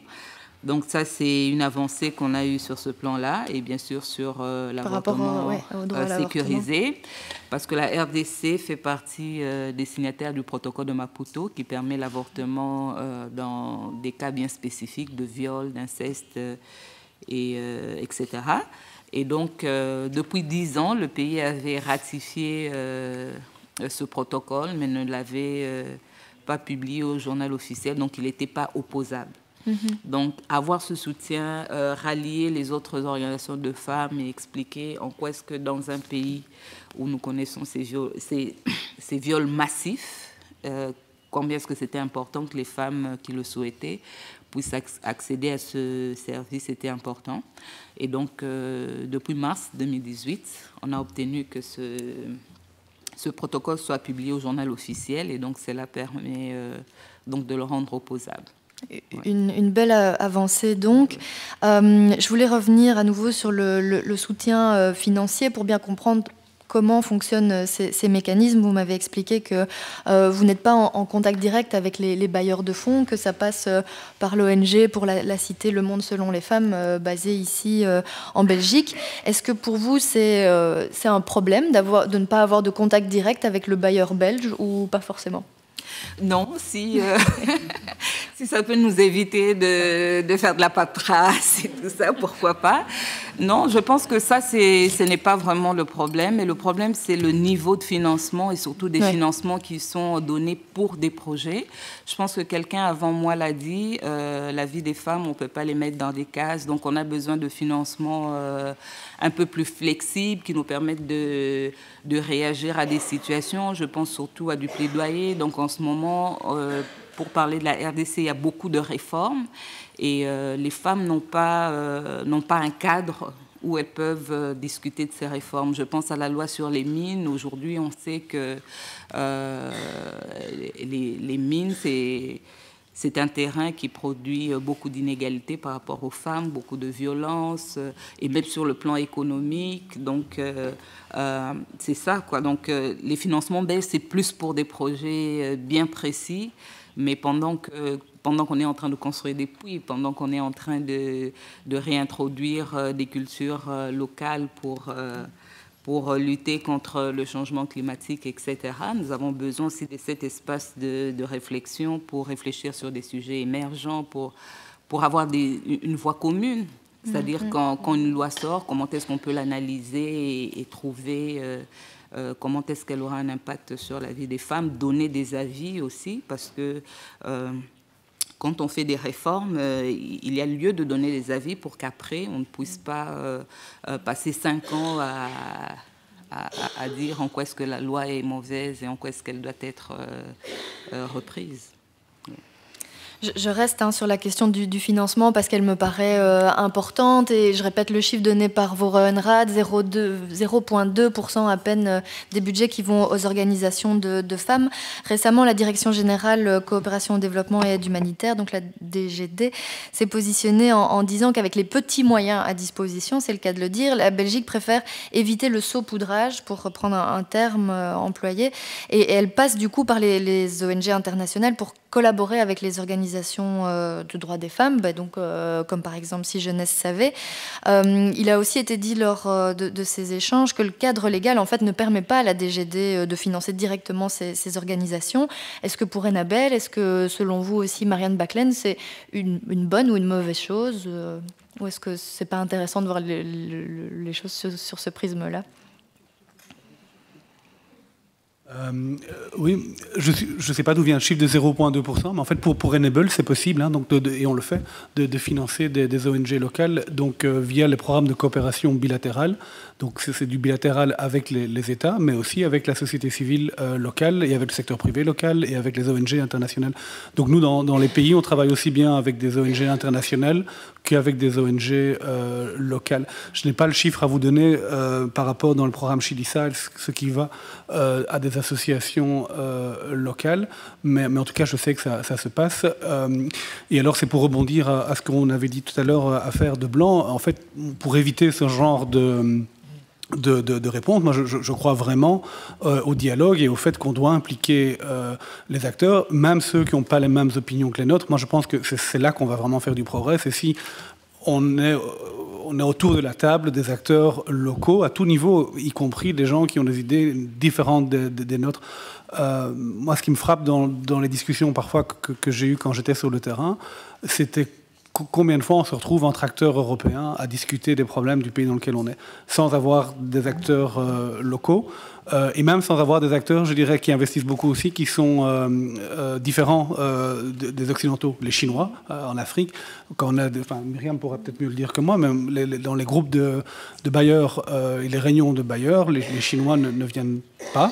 Or, ils sont un acteur majeur aussi, avec un impact majeur, et c'est très difficile d'avoir les acteurs locaux. Donc moi, je pense, et avec Enable, l'implication des acteurs locaux est essentielle, et je m'assure, quand je vais sur le terrain moi-même, de les rencontrer, mais pas uniquement les like-minded, mais aussi les gens qui viennent avec d'autres arguments, parce que c'est ça qui permet d'arriver à avoir un discours qui est peut-être moins vu comme un discours occidental et qui est vu plus comme un discours de traitement du vrai problème.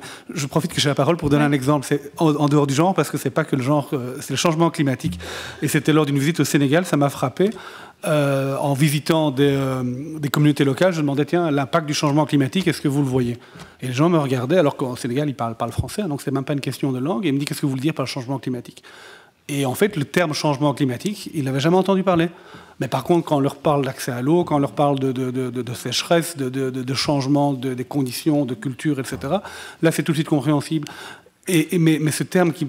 Climate change, maintenant vous l'entendez partout, la commission van der Leyen va dire je veux une climate friendly commission, etc. Donc on vient beaucoup avec nos buzzwords, et il faut vraiment éviter ça. Et je pense que c'est la même chose sur les questions de genre. Il faut les termes gender inclusive, etc. Je pense qu'il faut beaucoup plus concret et partir des besoins des gens. Si on s'installe dans une communauté, quels sont vos problèmes? Qu'est-ce qui vous ne fait pas dormir la nuit? Et c'est en partant de là qu'on arrivera à résoudre tous ces problèmes-là. Pas en venant avec des solutions toutes faites et des buzzwords. Voilà, ça c'est un commentaire que je voulais ajouter plus personnel. Myriam Baclaine, peut-être rapidement, parce que j'ai encore une autre question pour vous après. Oui, mais je suis d'accord, tout à fait d'accord avec ce que Jean vient d'exposer. Pour revenir à la question de départ, le saupoudrage, ouais. Bon, moi je me suis trouvée aussi dans cette situation où j'avais envie de faire financer des associations que je trouvais vraiment très intéressantes, mais que je ne pouvais pas institutionnellement les faire financer parce que, en effet, on ne finance plus des petites organisations pour une série de raisons. Et parce que nous n'avons pas non plus ici les moyens de suivre des centaines de petites organisations. Donc ça, je pense que c'est aussi une question pratique. Et la Commission européenne a fait la même chose à une autre échelle, je veux dire, en s'adressant à des organisations de haut niveau. Donc, ce faisant, on perd le contact avec le local et la réalité. C'est clair qu'il y a un effet pervers. Mais pour défendre quand même la DGD et disons, la coopération, mais pas que, il y a d'autres lignes budgétaires qui nous permettent de financer des petites associations. Certes, elles ne sont pas énormément dotées. Il y a la ligne consolidation de la société qui permet de financer des petites actions. Mais la demande dépasse largement l'offre. Et donc, ce serait peut-être une idée chez nous d'augmenter la dotation de cette ligne qui a beaucoup de succès. Il y a aussi une ligne qui s'appelle consolidation de la paix et qui peut financer des projets pour les médiatrices africaines. Moi, je me souviens que j'ai défendu le financement d'une organisation de femmes africaines médiatrices de la paix. Et donc, mais là aussi, la demande excède largement l'offre. Mais je voudrais terminer par ce que, pour compléter ou pour appuyer ce que Jean a dit, et ça a été dit aussi par nos amis Patricia et enfin par tout le monde, c'est concernant l'approche, c'est l'écoute bien sûr. Hein, et je n'ai pas eu l'opportunité de m'exprimer là-dessus quand je suis intervenue la première, mais évidemment que tous ces concepts, tous ces termes, ça n'a rien à voir avec la réalité locale. Et les exemples que nous a montré Isabelle, oui, c'est ça. En fait, c'est quoi la réalité? Et l'écoute, ça prend du temps. Enfin, moi, j'ai fait cette expérience en Guinée et je ne me sentais pas non plus habilitée à être la personne qui allait écouter. Donc, qui peut répercuter les problèmes et les besoins? Mais ce sont les personnes de la communauté elle-même qui peuvent nous communiquer et qui peuvent parler la langue, comprendre les nuances et connaître la culture. Et donc, peut-être que vous allez m'interroger sur le cadre logique, parce que j'ai vu passer rapidement la question, donc de dire le cadre logique, il est nécessaire. Oui, et donc mon propos a peut-être été un petit peu vif par rapport à cela. Je ne remets pas en question une démarche de structuration de l'approche. Bien sûr qu'il faut savoir où on va, bien sûr qu'il faut connaître nos objectifs. On ne part pas dans le vide en disant on verra au fil du temps comment les choses se passent. Non, bien sûr que nous avons besoin d'un cadre, mais ce que je veux dire, c'est que ce cadre est trop rigide, tel qu'il est conçu depuis des années, et j'ai l'impression que souvent, il devient une fin en soi. Il faut atteindre l'objectif du projet. Ça devient l'objet. Et j'ai entendu combien de représentantes d'ONG, d'associations qui n'endormaient pas la nuit parce qu'elles devaient produire un bon cadre logique, sachant que le critère d'exclusion allait intervenir très rapidement. Que si le cadre logique ne correspondait pas aux attentes du donateur, il n'y aurait pas de financement. Je vais me permettre d'accélérer. Hein. Je crois qu'on va bientôt devoir rendre la salle. Oui, on se donne encore 10 minutes pour terminer. Je vous écoute, Jean Van Meter. Oui, je veux juste ajouter 2 exemples. C'est aussi par rapport au soutien à des associations locales. 2 exemples récents quand même pour montrer que c'est concret et qu'on le fait. C'est via Hack de Gaulle, qui est un projet digital. Et là, on a fait des appels à projets dans différents des pays partenaires de la Belgique, notamment au Niger. Et au Niger, on a supporté une application digitale locale qui permet d'informer les femmes sur leurs droits et sur les services de santé reproductive. Et cette application était particulièrement destinée aussi aux personnes analphabètes, donc, et s'assurer qu'il y ait un degré d'inclusion élevé pour qu'elles soient accessibles dans les régions les plus reculées, y compris pour les personnes sourdes, puisqu'il y avait des indications en langage des signes. Et alors un autre projet, c'est en Palestine aussi, dans la numérisation, où on a défendu des associations locales pour sensibiliser sur la cyberviolence. Voilà, c'est des petits projets, mais qui travaillent via des associations locales. Donc je voulais vous assurer qu'on le fait via les financements qu'on reçoit de l'État belge. Voilà. Merci. On aura malheureusement pas le temps d'approfondir, mais je voulais quand même revenir sur ce chiffre de 27% du corps diplomatique belge qui est féminin, donc encore une grande disparité à ce niveau-là. Par contre, en préparant, Jean Van Meter, vous me disiez que les représentants pays d'Enabel à présent sont 50-50 hommes et femmes, et que c'était une raison d'être fier au sein d'Enabel. Je voulais quand même savoir, à part donc les représentants pays, qu'en est-il du reste du management et des équipes de manière générale?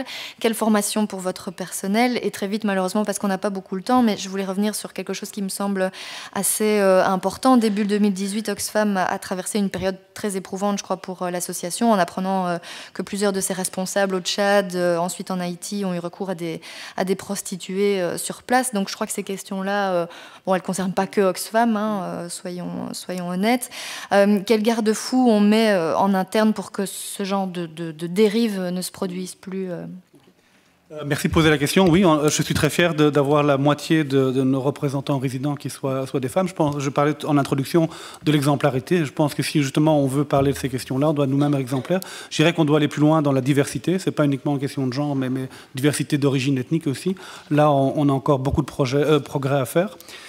Donc, représentants résidents, on est bon. Au niveau du comité de direction, on a une parité aussi. On a une parité au niveau du conseil d'administration. Et là, pour revenir sur les quotas, voilà, là c'est la loi qui nous l'impose à ce niveau-là. Et là, ça montre le côté positif de quotas, parce que c'est pas facile d'y parvenir. Au niveau du comité de direction, on a dû étendre nos techniques de recrutement pour pouvoir assurer cette parité.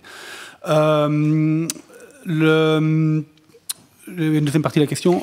C'était par rapport aux garde-fous qu'on pouvait mettre. Oui, donc l'affaire Oxfam, l'affaire Oxfam était une onde de choc dans le secteur, et je tiens à dire en fait qu'Oxfam était déjà un très bon élève en fait, et Oxfam a été je dirais, pris à partie, alors que c'était une des ONG, je pense, qui avait les systèmes de prévention les plus développés. Les ONG anglo-saxonnes, en général, sont meilleures à ce niveau-là.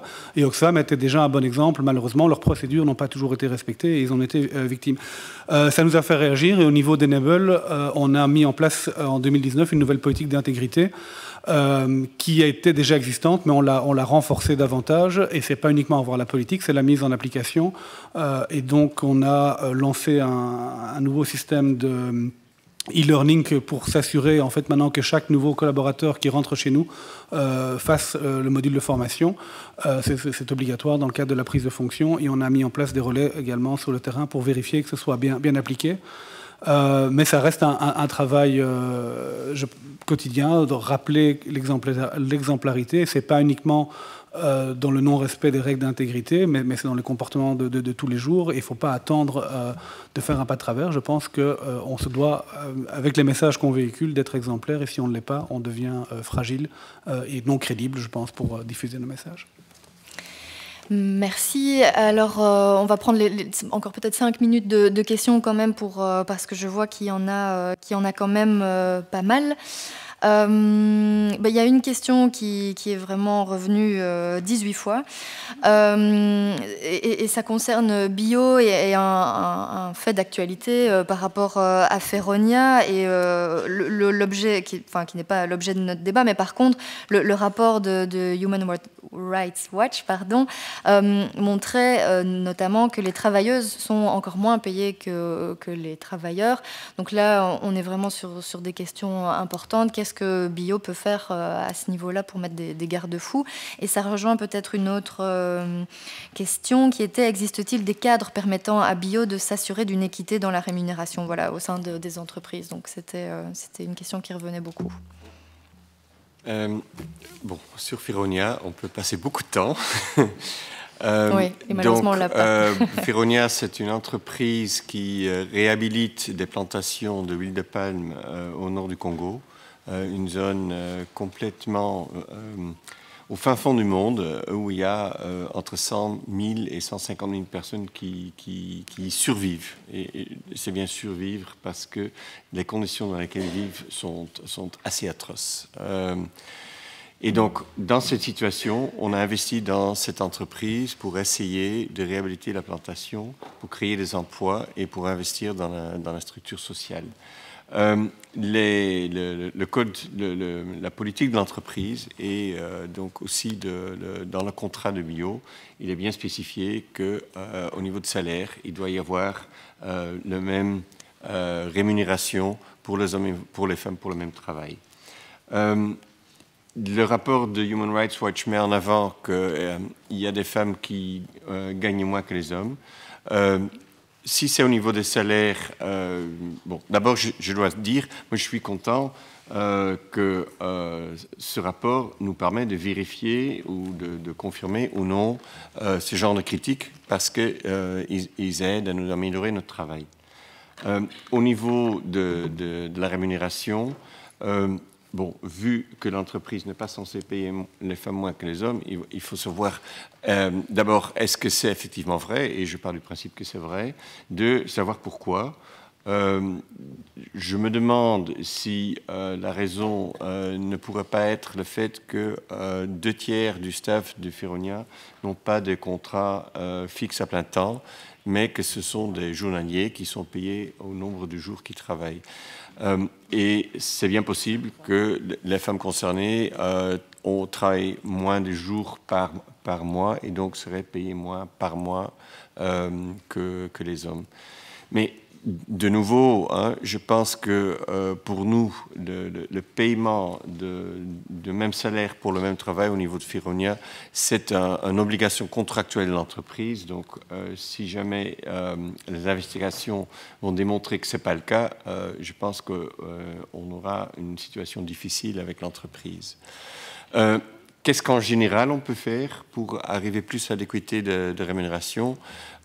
Bon, d'abord, je pense qu'il faut être prudent avec ce genre de questions, dans le sens où ici, en Belgique ou en Europe, on a encore des pas à faire dans ce domaine. Hein. Je ne sais pas si vous avez lu le livre que notre cher ministre a écrit sur le sujet. Les chiffres dans ce rapport, dans ce livre, sont assez accablants pour nous-mêmes.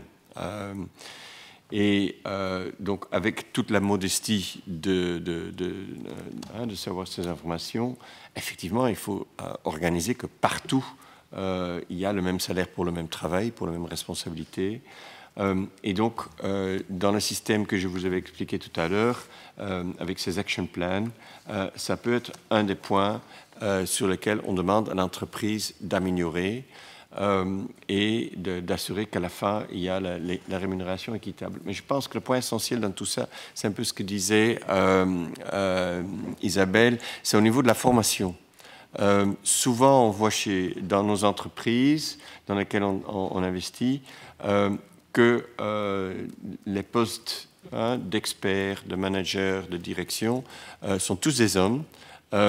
Et quand on leur demande pourquoi vous n'avez pas de femmes, c'est parce qu'on ne les trouve pas, parce qu'il n'y a pas assez de femmes formées et expérimentées pour ce genre de formation. Et je pense que là, vraiment, de mettre le doigt sur l'importance de l'éducation est crucial, parce que sans ça, je pense, au moins dans le monde de l'entreprise, il serait très très difficile d'assurer qu'à la fin, la femme aura le même poste que les hommes et serait le même payé. Et je pense, c'est pour ça que l'exemple des 3 femmes que vous avez montré me parle beaucoup.